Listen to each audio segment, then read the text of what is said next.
So I grew up in a Muslim home where I was taught to read the Quran and just learn how to be a Muslim, how to pray the Muslim way and things to do and things not to do. But at 11, I was in the church. I was introduced to Jesus at 11. I was surrounded by people that claimed to love him and claimed to know who he was. But at this age, I carried around a lot of confusion and a lot of pain around with me. I knew I was different from quite a young age. I always felt different to everyone else. My parents haven't always been around, and I was sexually abused at a very young age as well. So as a teenager in church, I tried to, be a Christian and stay away from sin. The typical teenage scenes that they talk about all the time in church, and just be sin-free and just try and be a Christian. It got hard as I got older. It just got harder. I felt alone and I struggled quite a lot with being this Christian, and with just being okay in general. I've always felt like I weren't good enough, and I've always felt very insignificant growing up. As a result of this, I gave myself away. I was in unhealthy relationships time and over again. I did things that made the load heavier. But Jesus was always near. He was like a friend that I was told existed, but I didn't quite know if he existed. But I was aware of him existing, if that makes sense. So I know that there's a possibility that this man exists, and so I still drew near to him, even in dark times, even in the times where I would be in a relationship I shouldn't be in, or when I'd be doing things I shouldn't be doing. So I was addicted to porn. Like I said, I did things that made the load heavier. I still spoke to Jesus. I still said, I want to be a Christian. I want to be different. But even in my rebellious times, I always said things like, you don't understand, you can never understand. And Jesus and all the love story, the Jesus story kind of like it's just a story, because you don't have a magic wand that can actually change me. You don't have a magic wand that can actually do anything to change who I am and what I've been through and just who I am really. But those are my rebellious days. On my down days where I felt like I needed someone, I would still speak to Jesus.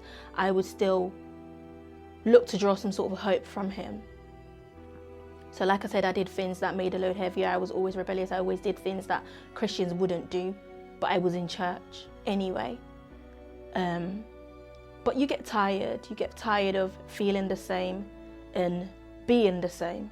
It's very exhaustive. A person that is insecure will always tell you how exhaustive it is to feel the same every single day. You're constantly trying to do things to please others, to fit in. When somebody shows you an attention, even if they're not good for you, you run along with it and you do things that you shouldn't be doing. I remember just feeling tired. I remember deciding that I would try and stay longer, because I always feel like Jesus speaks to me. I always feel like he speaks to me. When something happens and I fall deeper into sin, I always feel like something speaks to me, and I can only say it's Jesus. I know it's Jesus. I know he lives in me, and I know he speaks to me. He tells me to try harder, to stay longer, and just to understand that he understands. I believe that Jesus understands us so much more than we could ever understand ourselves. I believe that he captures all our hearts differently. He speaks to us on different levels. He understands us on different levels. And I had to realize that it's not about guilt. And there was times where all I felt was guilt. But as my walk got further along the line, I hardly ever felt guilt. I started to feel love. And Jesus really reassuring me that I totally understand where you're coming from. I totally understand. Jesus is my father. I know Jesus isn't a made-up father, because even when I've been depressed from doing things that I didn't want to do and then falling and feeling like I needed a saviour, He's always come through for me. He's always reassured me. He's always let me know that there is a light at the end of the tunnel, and that I have to understand that my expected end is in Him only. It's not in anything else, and I can continue trying other things, but I have to stay longer with Him. I have to try Him longer because He's going to be my expected end. He has greater plans for me than I have for myself and I could ever imagine for myself, and I have to believe that. And the mental battle is still there in terms of feeling significant, but it's not anywhere near what it was a few years ago. I decided to start opening up a year ago now about things that have happened when I was quite younger and the things that I've done as a teenager and quite a few years back. And this was as a result of feeling tired and wanting to try Jesus longer and try Him for a longer period of time and just stay the course. And the load is so much lighter. Jesus is my hope. He's my source of hope. Jesus cannot not be real because then I don't have hope. He's my hope and He understands me. I love Him because there's no exhaustive explaining of myself to Him.